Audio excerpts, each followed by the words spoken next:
Segunda Crônicas, capítulo 4. O altar e o tanque de fundição. Salomão também mandou construir um altar de bronze de 9 metros de comprimento, 9 metros de largura e 4,5 metros de altura. E fez um mar de fundição, uma piscina de metal fundido, redonda, medindo 4,5 metros de diâmetro e 2,25 metros de altura.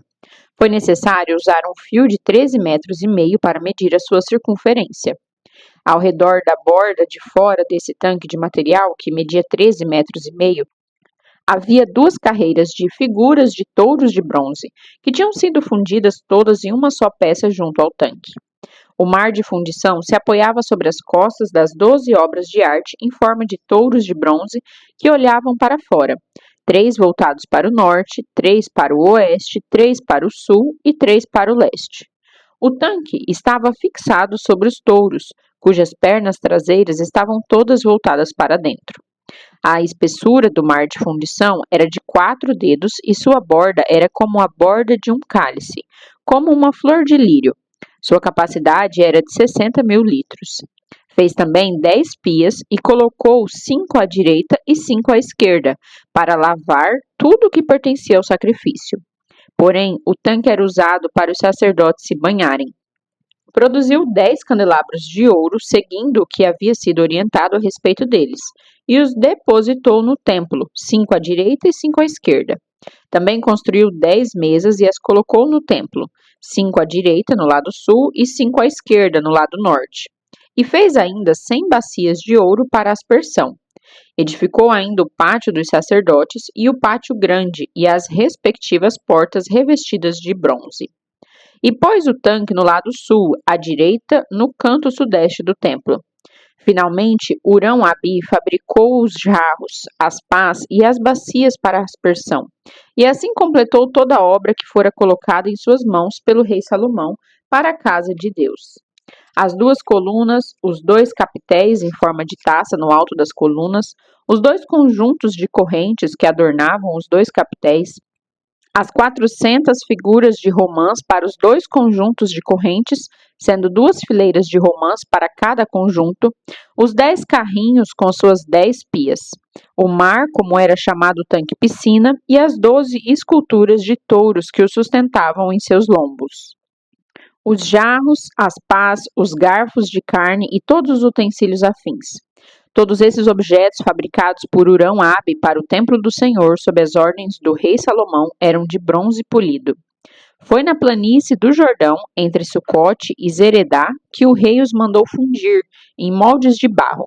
Salomão orientou seus obreiros para que fossem fabricados todos esses utensílios e em grande quantidade, de modo que nem se podia calcular o total do peso do bronze usado. Assim, Salomão fez todos os objetos para a casa de Deus, o altar de ouro, as mesas para os pães da propiciação, isto é, consagrados, os candelabros de ouro puro com as suas respectivas lâmpadas para queimarem diante do debir, isto é, a fim de iluminarem a entrada do Santo dos Santos, conforme tudo quanto fora projetado.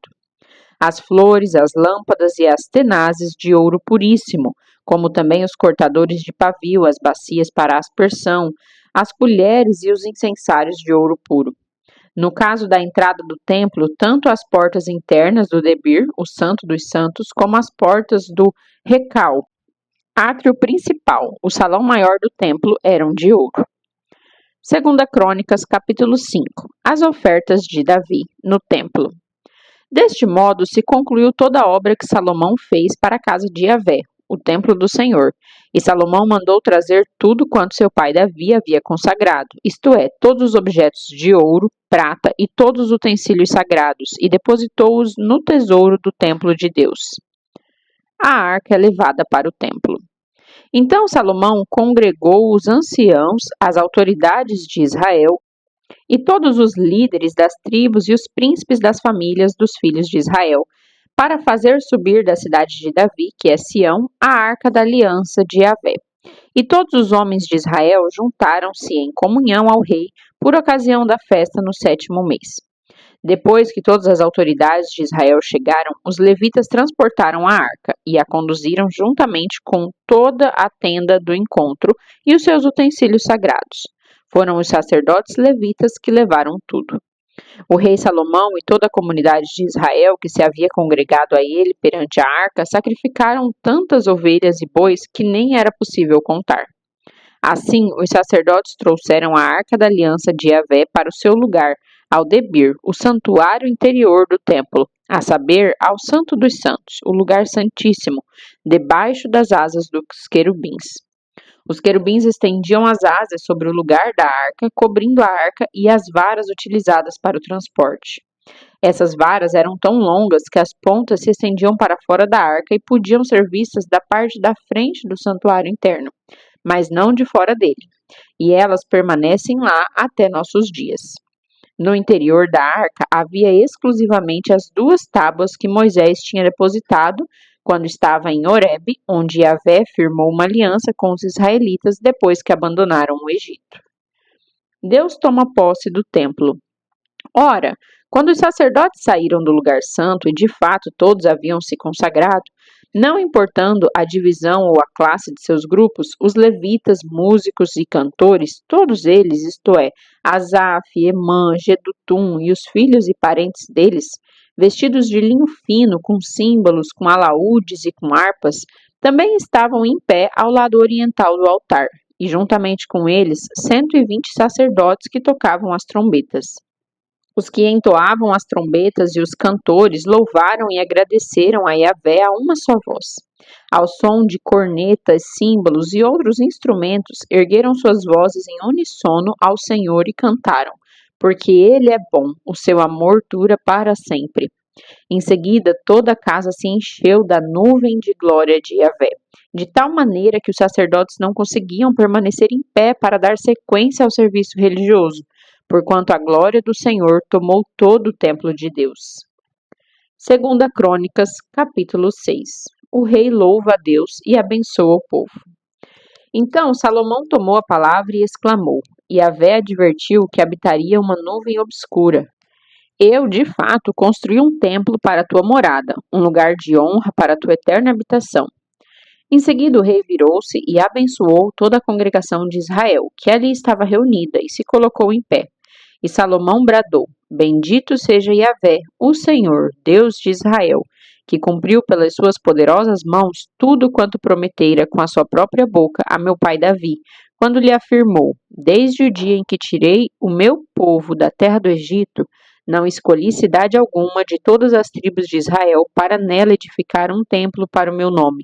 Nem escolhi homem algum para ser líder do meu povo Israel, mas escolhi Jerusalém para que o meu nome permanecesse ali e escolhi Davi para governar sobre o meu povo Israel.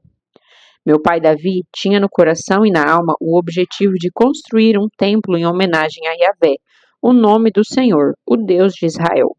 Mas Yahvé lhe advertiu, fizeste bem em alimentar em teu coração o propósito de construir uma casa para a habitação do meu nome. Contudo, tu não erguerás um templo, mas sim teu filho, que descenderá de ti. Esse sim edificará uma casa ao meu nome. Assim, o Senhor cumpriu a sua palavra. Sou o sucessor do meu pai Davi, e agora ocupo o trono de Israel, como Yahvé havia prometido, e construí o templo em honra de Yahvé, o nome do Senhor, o Deus de Israel. Depositei em sua casa a arca da aliança, na qual estão guardadas as tábuas da aliança do Senhor, a aliança que ele mesmo estabeleceu com todos os filhos de Israel. Oração de consagração do templo. Em seguida, o rei Salomão postou-se diante do altar de Yahvé, em frente de toda a Assembleia de Israel, e estendeu as mãos. Ora, Salomão mandara construir uma plataforma de bronze, medindo 2 metros e 25 centímetros de comprimento e de largura, por 1 metro e 35 centímetros de altura, posicionada no centro do pátio externo. O rei subiu na plataforma e prostrou-se de joelhos diante de toda a comunidade israelita. Ergueu as mãos em direção aos céus e orou. Ó Yahvé, Senhor Deus de Israel, não existe nenhum Deus semelhante a ti nos céus nem na terra. Tu que guardas a tua aliança de amor e misericórdia para com os teus servos que de todo o coração andam de acordo com a tua vontade. Cumpriste a tua promessa a teu servo Davi, meu pai. Com a tua boca a fizeste e com teu braço forte a estabeleceste, conforme se pode observar aqui e agora. Sendo assim, ó Yahvé, o Senhor Deus de Israel, cumpre ainda outra promessa que fizeste a teu servo Davi, meu pai, quando afirmaste: jamais faltará diante de mim sucessor que se assente no trono de Israel, contanto que os teus descendentes guardem o seu caminho para andarem na minha Torá, a lei, como tu andastes na minha presença. Ó Yahvé, Senhor Deus de Israel, cumpra-se agora também a tua palavra que empenhaste ao teu servo Davi. Todavia, na verdade, habitaria Deus com os seres humanos na terra? Nem os céus e os céus dos céus podem te abrigar, muito menos este templo que construí. Contudo, atende à oração e à súplica do teu servo para ouvires o clamor e pedido de misericórdia que o teu servo derrama diante de ti nesse momento, ó Senhor meu Deus. Que os teus olhos estejam voltados dia e noite para esta casa, templo sobre o qual afirmaste que colocarias o teu nome, a fim de que ouças a oração que o teu servo fizer voltado para este lugar. Ouve, pois, as súplicas do teu servo e o rogo de Israel, o teu povo, quando orarem voltados para este lugar. Ouve desde os céus e, quando ouvirem, concede-lhes o teu perdão. Quando um homem pecar contra seu próximo e tiver que fazer um juramento e vier a jurar diante do teu altar nesta casa, escuta dos céus e ajuiza com misericórdia. Julga os teus servos, retribui ao culpado o que de fato lhe cabe, fazendo recair sobre o pecador o peso do seu erro e declara sem culpa o inocente, concedendo-lhe o que o seu procedimento correto merece.